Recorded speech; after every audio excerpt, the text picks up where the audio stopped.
আসসালামু আলাইকুম।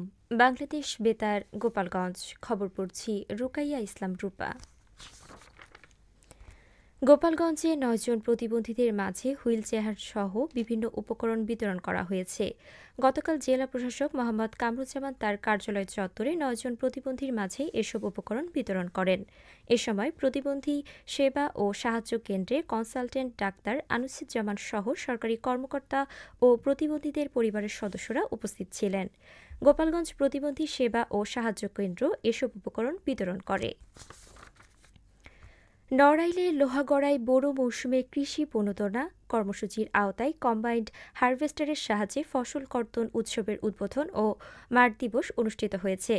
গতকাল লোহাগড়া উপজেলার দিঘলিয়া ইউনিয়নের নোয়াগ্রামের তালবাড়িয়া ব্লকে ফসল কর্তন ও মাঠ দিবস অনুষ্ঠিত হয়। জেলা প্রশাসক শারমিন আক্তার জাহান অনুষ্ঠানে প্রধান অতিথি হিসেবে উপস্থিত ছিলেন।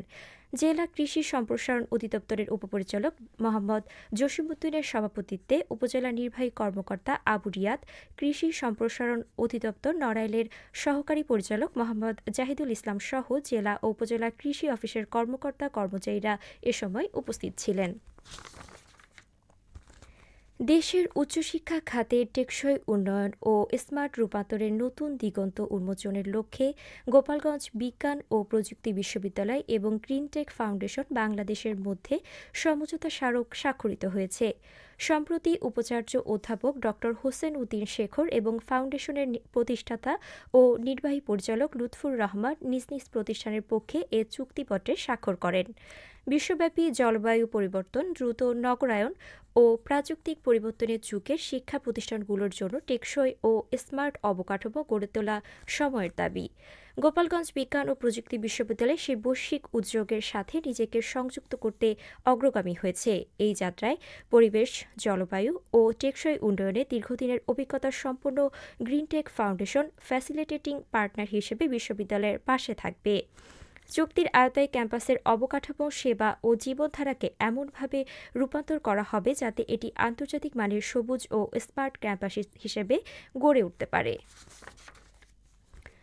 শরীয়তপুরের জাজিরা উপজেলায় স্থানীয় সরকার প্রকৌশল অধিদপ্তরের বিভিন্ন প্রকল্পের কাজে অসঙ্গতি, অনিয়ম ও দুর্নীতি তথ্যের ভিত্তিতে অভিযান পরিচালনা করেছে দুর্নীতি দমন কমিশন দুদক।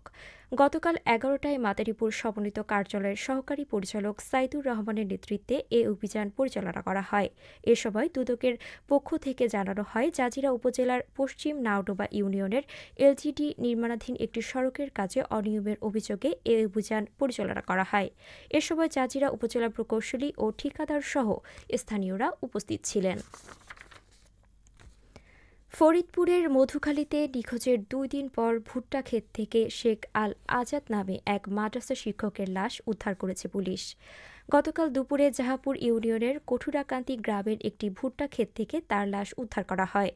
পুলিশ জানায়, গত ২৭ এপ্রিল সকালবেলা আজাদ মাদ্রাসায় যাওয়ার পর দুপুরে ক্লাস শেষে বের হলেও আর বাড়ি ফেরেননি। পরিবারের সদস্যরা সেদিন রাতেই মধুখালী থানায় একটি সাধারণ ডায়েরি করে। ডায়েরির প্রেক্ষিতে পুলিশ সন্দেহভাজন হিসেবে রাসেল শেখ নামের এক ব্যক্তিকে আটক করে।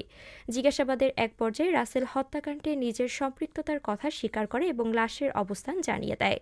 পরে নিহতের লাশ উদ্ধার করে ময়নাতদন্তের জন্য ফরিদপুর মেডিকেল কলেজ হাসপাতালে পাঠানো হয়।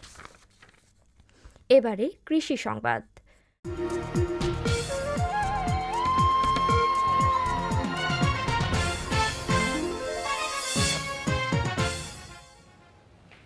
গোপালগঞ্জ মুকসুদপুর উপজেলায় এবছর ১০ হেক্টর জমিতে সূর্যমুখী চাষ করা হয়েছে।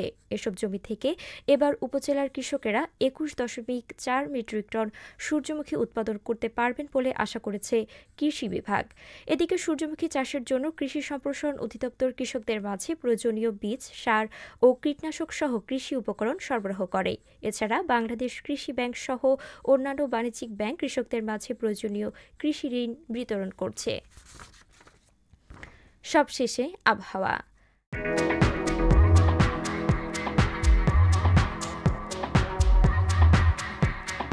আজ বেলা ১টা পর্যন্ত আবহাওয়ার পূর্বাভাসে বলা হয়েছে, দেশের অভ্যন্তরীণ নদীবন্দর সমূহের জন্য কোনো সতর্কবার্তা নেই এবং কোনো সংকেত দেখাতে হবে না। খবর শেষ হলো। আমাদের পরবর্তী খবর প্রচারিত হবে সকাল ১০টা ৩০ মিনিটে বাংলায়।